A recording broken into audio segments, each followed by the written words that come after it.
A lot of times, we as hiring managers are putting together a job description for a job posting that we're about to hire for. And we're not quite sure how to write the job posting, how to put that job description out there, so we wing it. And what we end up doing is inadvertently, we create a job description that looks like a trap.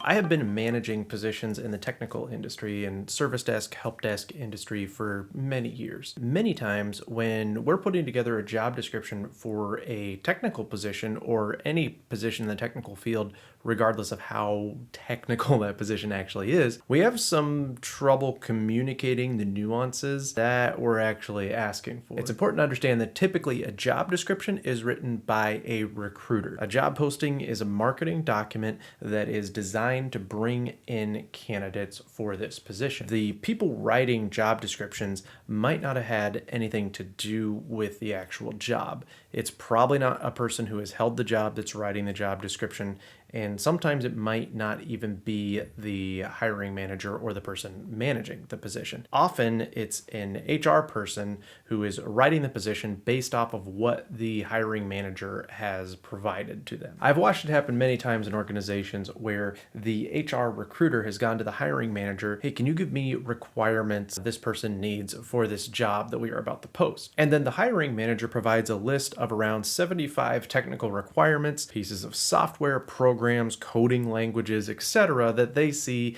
as important to that specific IT person. In reality, the position that you're hiring for might not actually need to have extensive knowledge of any of those things. You might need to be able to recognize what they are or have a minor familiarity, but you probably don't need to be an expert. And sometimes when you have people who are highly technical trying to communicate to someone who is not highly technical what we need for this position, the technical person will kind of outweigh what they want the position to have with their knowledge and what they see important to them. I'm not a programmer. I'm not going to be writing any kind of programs anytime soon, but I know some basics. I've seen programming languages, and sometimes I can even pinpoint proper syntax if I need to. But that doesn't make me a SQL expert. And if you have a job posting or a job description out there that says SQL expertise required, that's something I'm probably not going to apply for because I know I'm not an expert in SQL. If the hiring manager isn't sure what exactly they're asking for, the recruiter is just going to go off what they were given, and that's when you end up with a list of requirements that aren't actually requirements. They might be nice to haves, or they might not have anything to do with the job altogether, and your actual requirements for the position, what you actually want, end up getting buried. Sometimes they just miss the posting completely. Sometimes job descriptions end up being a list of all the wants instead of all the needs. You end up undermining what you're actually looking for. In technical positions especially, this often ends up with job descriptions that require a lot of technical experience, sometimes years and years of experience, and you may end up accidentally missing the candidate that your organization actually needs. You're likely looking for someone who was overworked. If that candidate even exists, they were probably stretched very thin at their last job. They might be leaving their last job because they were overworked, burnt out, stretched thin, and you put a job posting out there like that of all these requirements, you're essentially telling them, hey,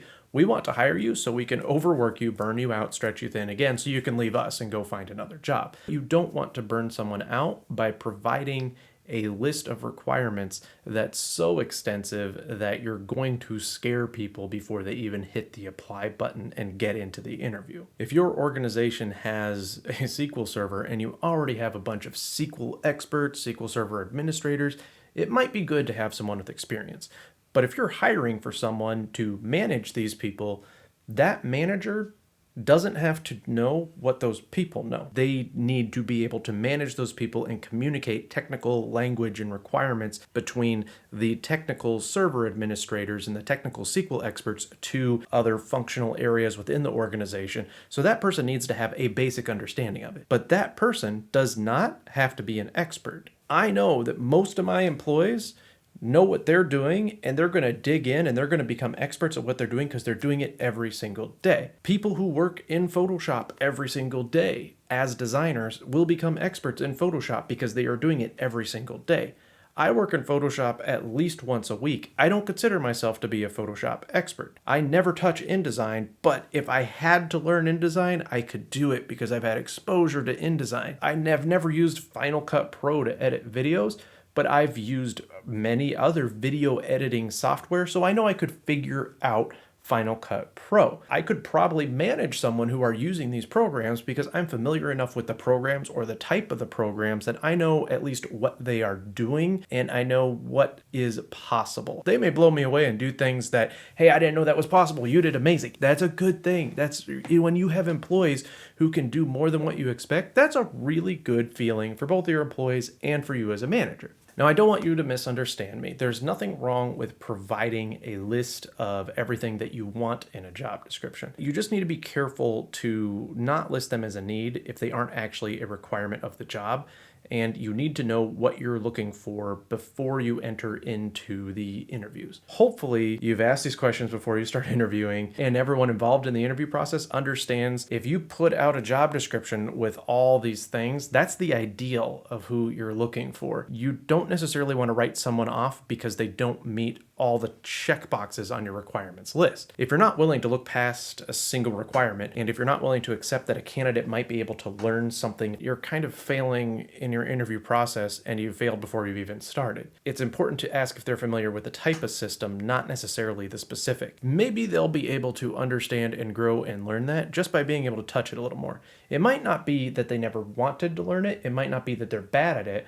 It might be they never had an opportunity to do it in their last position. Their last position might have held them at a certain place, so they couldn't get hands-on experience with the system that you need them to have hands-on experience with, but they've seen it, they understand it, and potentially they can grow. If you're putting a job description out there, you need to be willing to have the conversation with every candidate and explain specifics to every line item on the job description. We expect candidates to know what's on their resumes and be able to answer every single thing on their resume.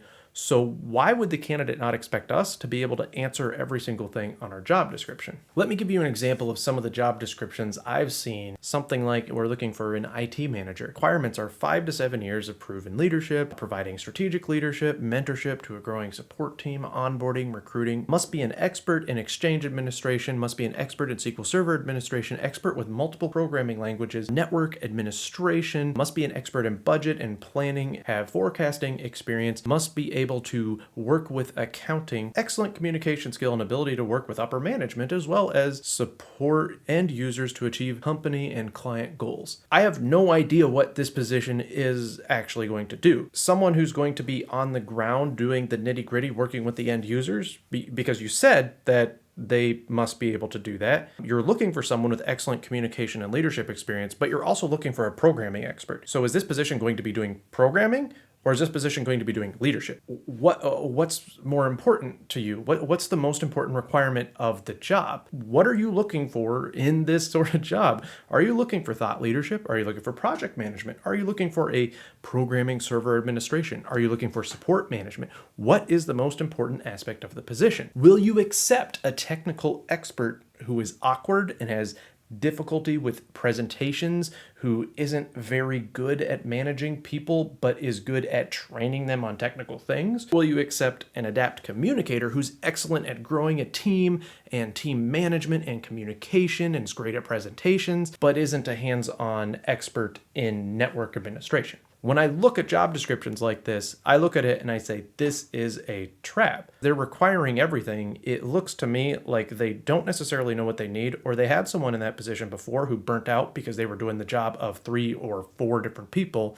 And now this company wants to hire one person to do the job of 4 or 5 different people, and that person is going to be overworked. Now, there's a possibility that they're just throwing everything at the job description because they want to get someone into the interview so they can talk through what all of these things mean and actually explain the job. And good interviewers will do that. They will explain, well, we say this because of this and this and this and this. And sometimes people write job descriptions. I've done this. I've written job descriptions in a way to purposefully kind of scare off certain people because I need people with a certain level of technical knowledge, or I want people who aren't afraid of the challenge of technical knowledge, but really I'm looking for the customer service experience. I can teach people customer service experience and I can teach people technical things, but I can't teach people a personality. So I need someone with a personality because I can teach them how to do the technical stuff that I need, and I can teach them how to build on their customer service experience that hopefully they already have, but I can't take someone without a personality and teach them a personality. You need to make sure that you're defining the requirements for the role with the hiring manager, with everyone who's involved, so they understand what the most important aspects of the job are. Another thing that I've seen many people do is they'll use internal specific software names or internal jargon language in their job description or their job posting. Don't do that. You should do your research and understand a little bit of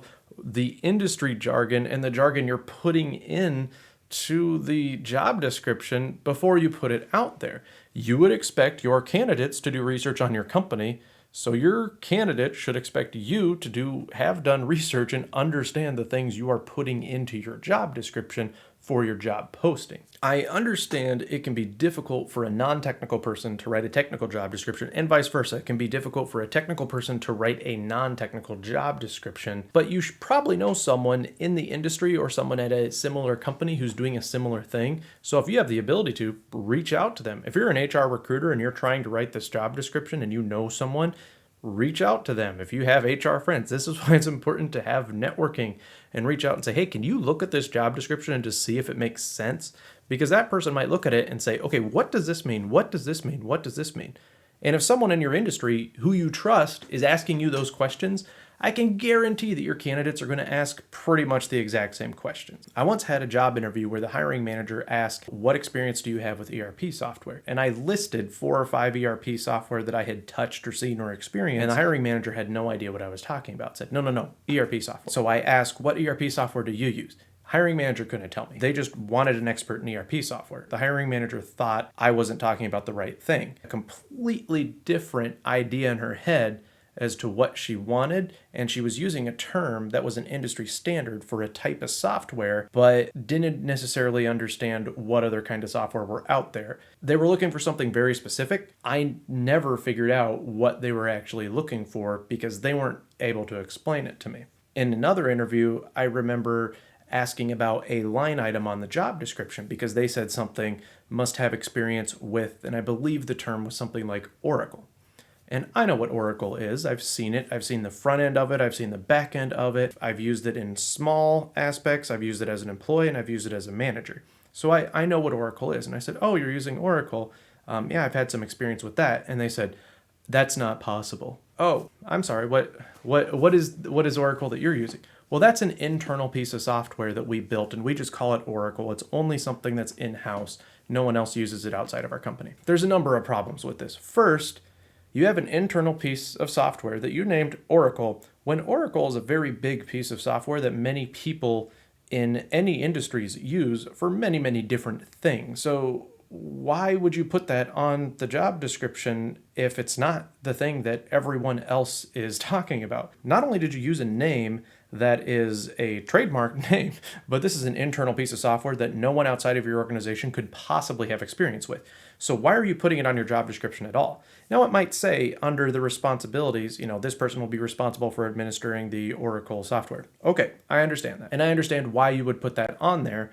However, in that case, don't name it. If it's something that's going to throw someone off that's in the industry or if it's something that is a basic industry term, don't put it in your job description. Say something like, we'll have to manage internal learning management system or LMS. I know what that is. I've managed LMSs before. And even without seeing it, I know what a learning management system is, and I know why they probably need administration of it. So when you're writing a job description, make sure it might even be important to not mention a specific set of software. I have seen job descriptions and I've been in interviews where they have asked, do you have experience with, and then they put a very specific piece of software in there. And I might not have touched that specific piece of software, but I've touched many other software that are very similar to it. For example, in the IT help desk or the IT service desk industry, we typically use pieces of software called ITSM tools, which is how we put in tickets. Many people use ticketing systems. Almost every single call center you call into, any type of help desk, whether they're a technical support or a customer service support, they will use some sort of ticketing system. There are many out there. I have used 4 or 5 extensively, and I've touched a few others on the periphery, but for the most part, they're all kind of the same. You can enter a ticket, you can assign a ticket, you can assign a priority. So they say, must be an expert in ServiceNow. I've never used ServiceNow really in depth, not as much as some of the other ticketing systems, but I'm familiar with it. I've seen it, I've seen aspects of it, I've listened to people talk about it, I've seen presentations, but I'm not an expert in ServiceNow. I've been in job interviews before where they have asked me flat out, how much experience do you have with ServiceNow? Well, I've never used that particular ITSM tool, but I have used many others that are similar to it, and I've seen it, I've touched it a little bit, so I don't think it would be that difficult for me to figure out. And I could hear the interviewer look down and go, and I crossed it out. So if you're writing a job description, it would probably be better not to completely write people off unless you actually need someone to admin that system. That might be a little different, but just because they haven't had full experience with the exact piece of software you're using doesn't mean they're not familiar with the type of software. If you're bringing in someone who has never used Google Docs, but they know Microsoft Word, they'll be able to figure out Google Docs. You want to make sure you're not writing people off because they have a lot of experience with a type of software. Again, within reason and depending on the role. It's also important to keep your job descriptions updated. I was once hiring for a position and we were looking for someone who could help out with our software deployment and our software management. And at the time, we used a system called ZenWorks to push out software. They put in the job description, must have experience with ZenWorks. And the whole industry was starting to shift over into using a product by Microsoft, Software Center or SCCM. We should have said in the job posting and the job description, experience with software management utilities, a plus, or enterprise software management utilities. We should have defined the type of software, not just the software, because we said experience with ZenWorks, and then shortly afterward, we transitioned to SCCM.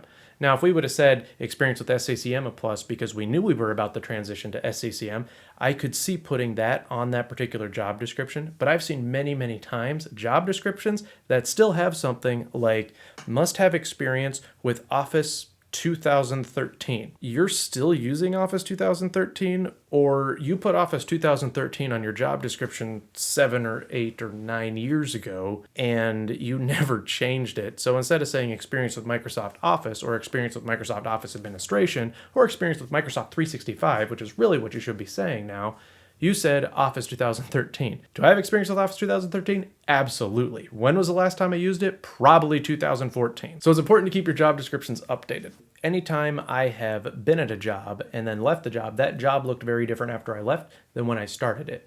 And sometimes you expect to hire someone into that same job and have them do everything that the person before them did.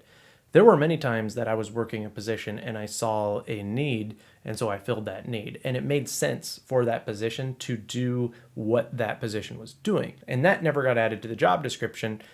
So they hire someone in, and then they're dropping this thing that's not in the job description that this person has never done, that I was doing because it was a need and it was kind of a periphery thing. And they said, oh, you're in charge of this as well. So you didn't put it on the job description. You went through the interviews, never asked a question about it. This person gets in and says, oh, this is your responsibility too. You don't want to hire people in and then spring that sort of stuff on them. So you're trying to walk this delicate line of not putting too much into a job description, but also not putting too little. And you're trying to be general and specific at the same time. It's not going to be easy, but that's why I say it's often really good to talk to someone else, maybe a friend who works at a different company or a similar company, and say, hey, does this job description make sense to you? I have rewritten job descriptions for positions I've been hiring before, and I have sent it to the people working those positions, my agents, and said, hey, can you take a look at this job description and make sure it makes sense? The feedback from the people working the position was awesome. How do the people who are doing the job perceive the job that they're doing, and what do they want in the next person who takes this position? It's really nice when you have a team and you're hiring a teammate and you can sit down with someone and say, hey, can you look at your job description and tell me what about it does not make sense? That will definitely help you understand how to write your job descriptions better and how to better communicate the actual requirements of the position to a new candidate. Hope you found this video helpful or insightful. Please give me a like, hit that subscribe, check out the other videos, see if there's other things in here that you like. Comment below, tell me some of your experiences. Have you seen those job descriptions that are completely off the wall? Have you had trouble writing job descriptions and you're not quite sure what to do? Maybe you're a recruiter. If you're a recruiter, I would love to hear from you down in the comments. Let me know, was there a time that you were working with a hiring manager that they provided you a list of requirements for the job and you had to make something up and build a job description? Or were you ever sitting in a job interview with someone like a hiring manager and they just were not willing to look past preconceived notions of all the technical requirements for the job, and they wrote off a candidate who might have been a really good candidate just because they didn't know a certain thing that maybe was really important to that hiring manager, but wasn't necessarily important to the position? Let me know. I'm really interested in hearing your experiences. And again, I hope this video was helpful. Thank you so much for watching.